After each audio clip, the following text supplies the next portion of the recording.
Lu, c'est Version Française, votre magazine de la mode, de la déco, du design, de la culture, du chic, quoi, à la française. Et ceux qui en parlent le mieux, ce sont les étrangers, non? L'actualité.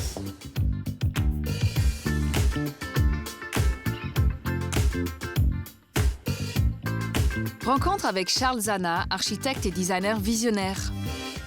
On vous entraîne pour une échappée belle royale dans les allées de Versailles. Un moment suspendu avec la maison Guerlain et leur fragrance légendaire.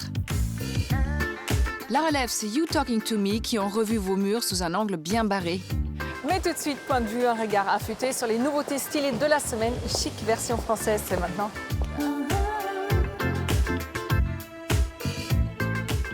Fini de se réveiller le dimanche aux aurores pour chiner des heures dans les brocantes, place au Switch. Switch, c'est cette application révolutionnaire qui rend le troc tendance, une sorte de Tinder du mobilier. Seulement, ce sont les objets qui se matchent et se troquent au coup de foudre, alors dégainez le papier bulle et échangez.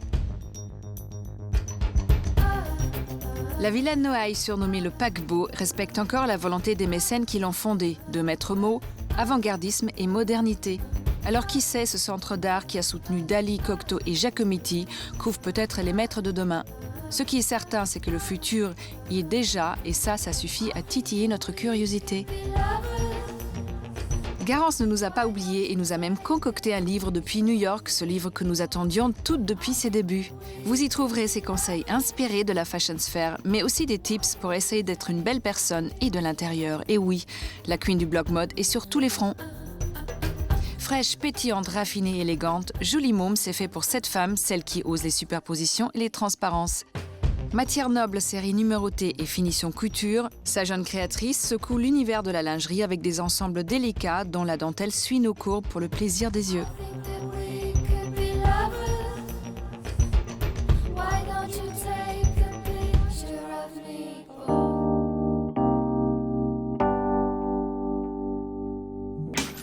Aujourd'hui, je vous propose le portrait de Charles Zana, architecte d'intérieur, designer et collectionneur, un homme passionné et passionnant.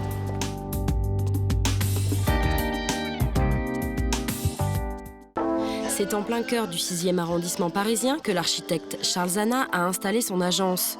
Sa spécificité, c'est de faire de l'architecture et aussi de la décoration d'intérieur. Concept de boutique, maison de particuliers et immeubles de bureaux. Paris, Londres, Monaco, Tel Aviv, ici, tout est possible.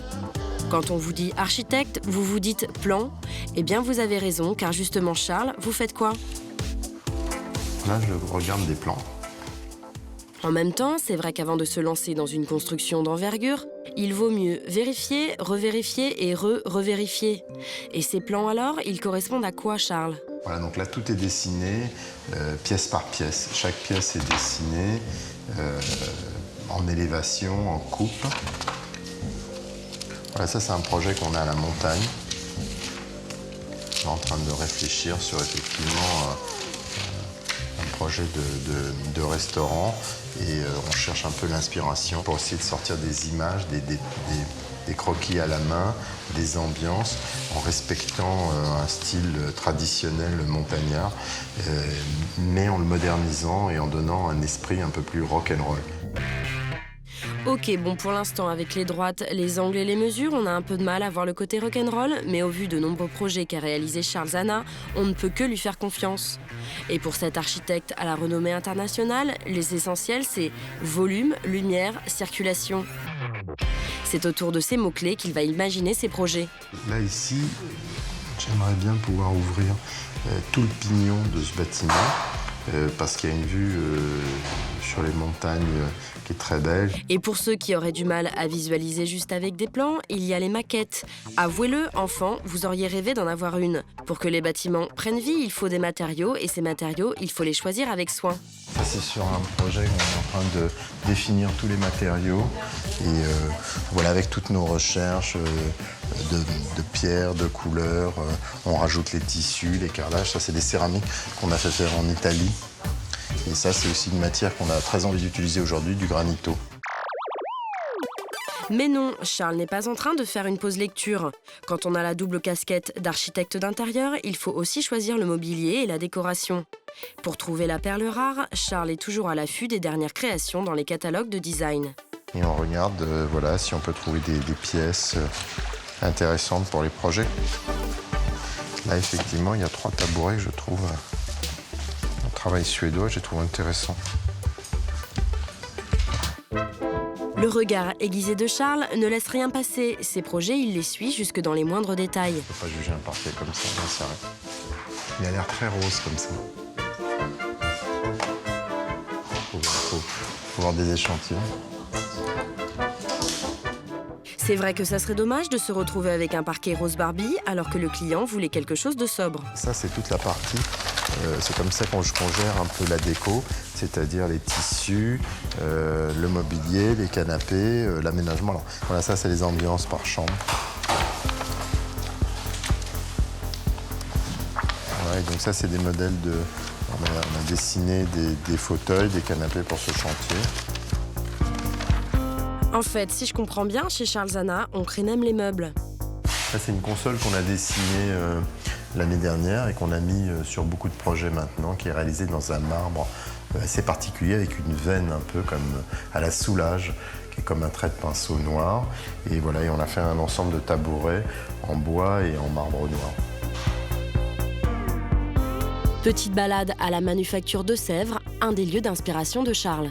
On est en train de faire une salle à manger dans le sud de la France et on voulait, un peu dans la tradition des ambiances provençales, faire un décor avec des assiettes au mur.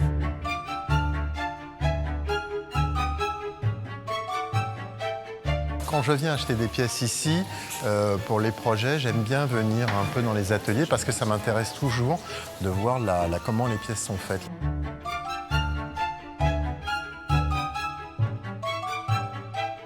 On va puiser dans la tradition, dans les racines des métiers, des forces et les techniques pour pouvoir concevoir des espaces contemporains.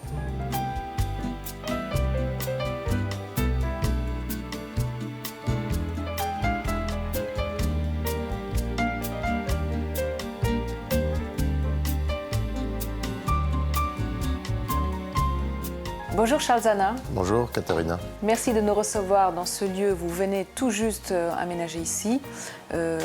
C'est chez vous et je trouve que quand on visite la maison, on se rend très bien compte de votre style. Vous mélangez très facilement l'ancien avec des collections de design contemporain, avec des choses très modernes. Vous arrivez à avoir une harmonie assez incroyable. Comment faites-vous ? Ici, tout d'abord, c'est une adresse, un lieu. Quand j'ai découvert cet endroit, il y avait déjà une histoire. C'était une maison du XVIIe avec des boiseries, des parquets anciens. Et ce que j'aime par-dessus tout, c'est faire twister la décoration, c'est-à-dire toujours avoir une patte contemporaine dans un écrin ou dans un lieu classique, un peu traditionnel. Parce que je pense que c'est ce qui fait notre particularité aux architectes et décorateurs français, c'est cette culture, cet héritage que l'on sait faire vibrer, résonner avec soit du design, soit du mobilier, soit des œuvres d'art, des photos contemporaines. Vous êtes architecte d'intérieur, designer, collectionneur. On vous dit assez inclassable. Comment vous vous définirez, vous ? Je crois que tout d'abord, je suis architecte. C'est ma formation, c'est mes études. C'est ce que j'aime, c'est l'architecture. Et l'architecte est un espèce de chef d'orchestre qui peut, par moments, comme ça, avoir des compétences ou des résonances dans d'autres métiers. Et donc, moi, je me suis très tôt intéressé à l'architecture d'intérieur, à l'art tout d'abord, l'architecture d'intérieur, et de ces deux passions a découlé le design dans les années 80 où j'ai commencé à regarder effectivement les mouvements de design émergents. Si aujourd'hui on peut parler d'un style Charles Zana, vous le définirez comment ? Moi je pense aujourd'hui que c'est ça, c'est un classique moderne, c'est-à-dire que c'est un style qui est contemporain de notre époque, mais avec des références et des façons de dessiner très classiques. Comment vous avez commencé de collectionner des objets ? D'abord, mon père est collectionneur d'art, donc j'ai commencé effectivement à regarder l'art très très très jeune. Je fais architecture parce que je m'intéressais à l'art et que, dans les années 70, il n'y avait pas vraiment de formation, donc je me suis dit architecture, ça combine l'art et un peu de technique. Donc ça m'allait bien et je pense que j'ai collectionné dès que je suis rentré en architecture.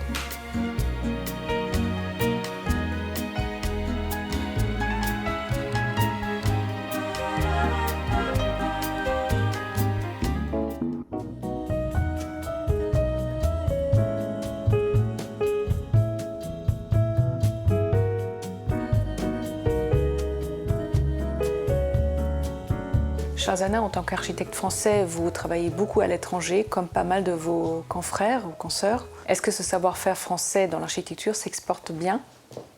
Les architectes français qui font comme moi des maisons travaillent aujourd'hui dans le monde entier. C'est une réalité.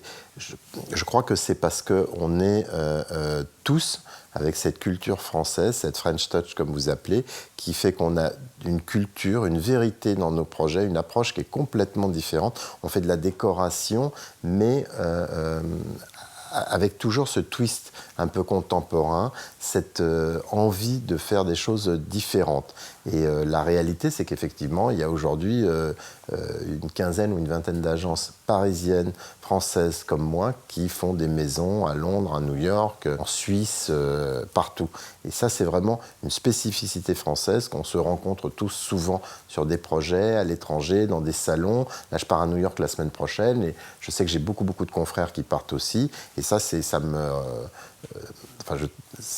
assez fantastique de se dire qu'on travaille tous sur des projets internationaux. Est-ce que cette French touch peut aussi peut-être se traduire d'une certaine manière les Français admettent un peu l'imperfection, l'imprévu, quelque chose qui ne soit pas parfaitement lisse. Est-ce que c'est ça qui plaît aussi ? Oui, c'est exactement ça.